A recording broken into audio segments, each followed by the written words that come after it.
Let's go straight to my next guest. Delighted to be joined this morning by the former Conservative Party leader, still an MP, Sir Iain Duncan Smith. Very good morning to you, Sir Iain. Good morning. Thanks very much for joining us. I suppose, first of all, let's talk about Keir Starmer. His usual Monday morning predicament about the stuff that's happened last week. He does have a little bit of a problem trying to keep either chiefs of staff or cabinet ministers, deputy prime ministers, now indeed ambassadors to the United States, with Lord Mandelson being ousted. Although I understand not resigning, not actually being told he was going to, and therefore still able to get a nice big juicy payoff after earning £200,000 a year in that job. So that's always good for us to know. But what do you make about the issue of what did the Prime Minister know and when before he actually was forced out? Julia, it's good to see you again back. Let me just say that the whole issue comes down not even really to Mandelson, because Mandelson, of course, obviously is the critical part of this, but it's really down to the judgment of the Prime Minister, Keir Starmer. And I've done a Freedom of Information request on the Cabinet Office, I did it last week, to ask what, first of all, was he told about Peter Mandelson before he originally appointed him, because I cannot think that the intelligence service and others wouldn't have mentioned to him that there was problems and serious baggage. And we knew a lot of it. A lot of it was in the public domain. Already there. His links with China alone, for me, not a chance. This man is an inappropriate ambassador. So he clearly made a personal decision, and I think Morgan McSweeney was part of this too, because that's his chief of staff. Yeah. And I think together they decided, notwithstanding all of that, they wanted Mandelson because he was so critical to Blair and Blair's success in the early days, and I think they thought they could leech off the back of that, which is a disaster. Mandelson sacked twice from cabinet previously, a man who everybody knows has had very weird connections when he was running the trade section in the European Union as a commissioner. All sorts of people, Dara Praska and others, who have been sanctioned now and their assets seized. So he's got a track record, even if you didn't know the detail. And I just can't believe that he wasn't told, because it was in the public domain, that he had stayed on with the whole sort of sense of friendship for him all the way through for the 2 years. His best friend, he was saying. Yeah, and again, you should find us. But this is the thing. This was after Jeffrey Epstein had been convicted of child sex trafficking. He didn't get a speeding ticket. It was very clear. We know Prince Andrew as well.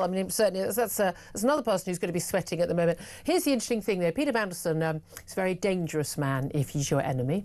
We know this from when he was in government. He now is very angry at Keir Starmer. He feels he was wrongly ousted from this job, and it might be quite enjoyable to watch what happens in terms of the fallout. However, this also has an impact on our country. We've got Donald Trump, the most powerful man in the world, our greatest ally. He's visiting in 2 days' time. We haven't got a permanent US ambassador. We've got that impacts us as well, which is an issue. But here's the other thing: there is an element with Keir Starmer where he doesn't seem to have any confidence in his own ability, any confidence in the bright young thing, supposed Labour Party.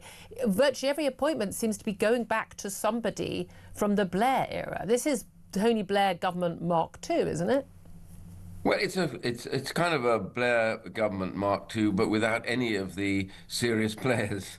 So the competence or the ideas. Yeah, exactly right. The one thing I'd say about Blair, I didn't agree with an awful lot of what he did and had real problems, etc. But the one thing you couldn't accuse them of was not hitting the ground running and knowing exactly what they were going to do when they got into government. I didn't agree with a lot of that, but, Brown and others, they had a plan and they went straight at it, and the Labour Party sort of backed them for certainly the first period. This is the exact opposite. No matter how much he seems to reach into the barrel marked Blair, he just pulls out bits and pieces that are nothing connected. He hasn't had a plan. They took months before they had any legislation in the House after they were elected. It was like Sleepy Zone here for a period, no plans, no great pace. And then his one big thing that he does on welfare, which, by the way, is pretty small beer when you look at the overall bill, but he wanted to save $5 billion a year. And that was hacked to pieces by his backbenchers, who promptly turned it into a cost now of $500 million going into the Lords. So in a way, the authority has never really been there, I don't think. And I think it's what little there was is ebbing away. I mean, can't remember a time when Labour MPs were felt so released to be able to go out there and accuse the Prime Minister, and of course thereafter his Chief of Staff, Morgan McSweeney, that's one of their main targets at the moment.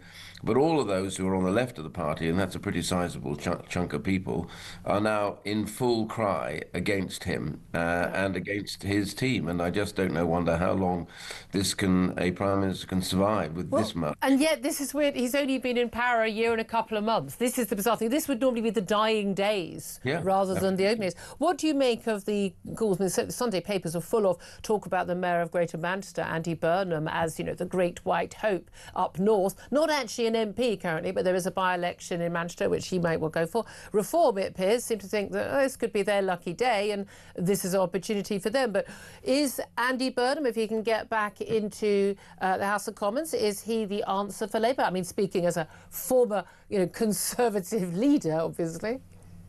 Well, I'd have to tell you I was a leader in opposition, which is even worse, because everybody thinks they know what you can do and should do, and they keep trying new leaders. But the main point about this is Andy Burnham. I know him very well, actually. I played football with him, and we've discussed lots of things politically.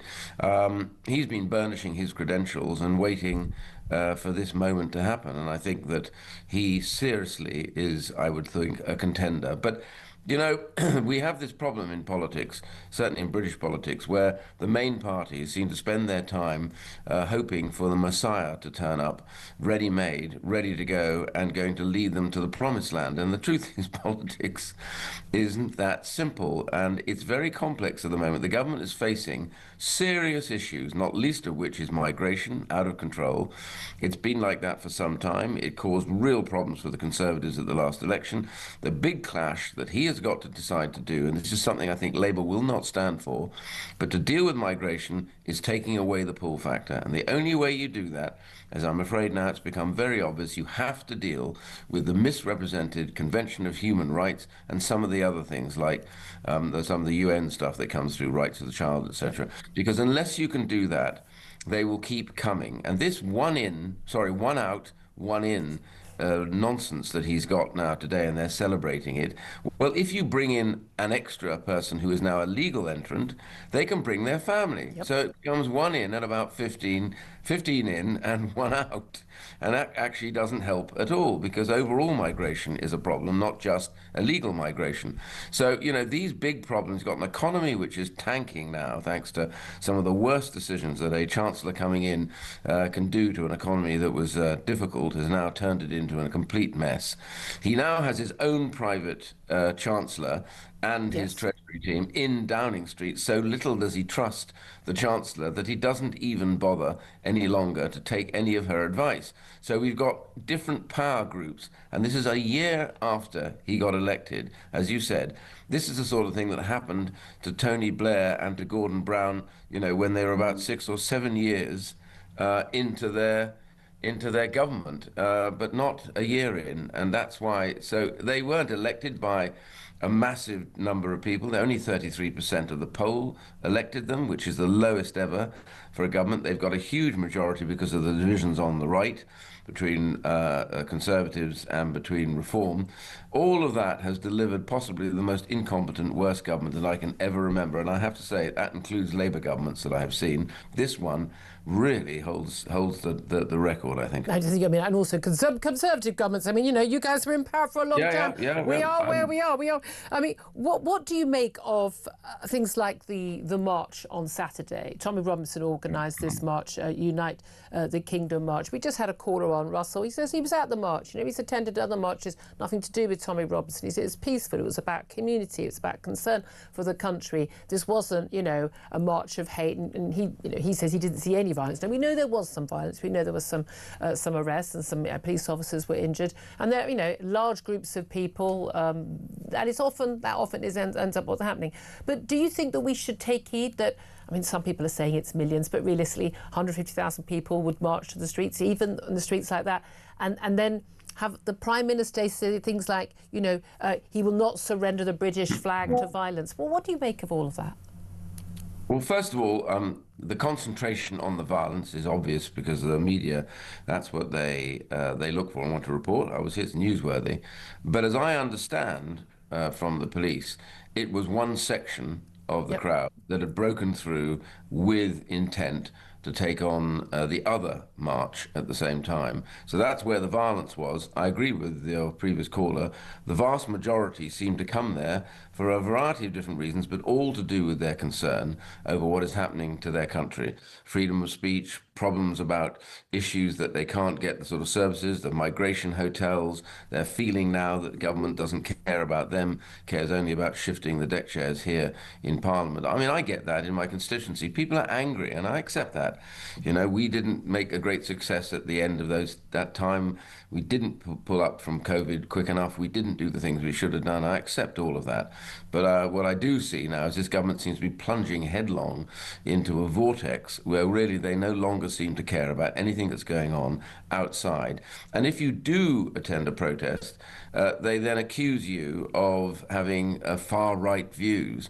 I don't think the majority of the public have far-right views. What they have is concerns, a love for their country, but at the same time a distinct worry that their country is going to a place that they don't recognise, Yeah. and they want to have the control back, Well, which is what they voted for at Brexit, is what they still want now, and I think it's time that the government woke up and said, we're going to deliver it to you. I mean, just finally, I mean, linked to that, your colleague Robert Jenrick, who we're hopefully going to be speaking to later on the show, is pointing out, you know, the new poll showing 2/3 of young Brits under 40 don't know what the Battle of Britain is. Now, that's an abject failure of our education system. And I have to say, having gone through the comp system in the 80s, I wasn't ever told about the Battle of Britain. We weren't taught anything about the Second World War and what Britain did. But it's the anniversary today that we mark the Battle of Britain, this incredible actions by British forces to defeat the a Nazi air attack. This is civilizational stuff, and I was talking about that at the beginning of the show. But the fact that so many of our young Brits, they wouldn't fight for our country, they don't know anything about our history, they're not taught it by our incredibly left-wing, ashamed of our country teachers and university lecturers. Where does that leave us? Well, I have an interest in this because my father was a fighter pilot throughout the war, and I learned a lot about this.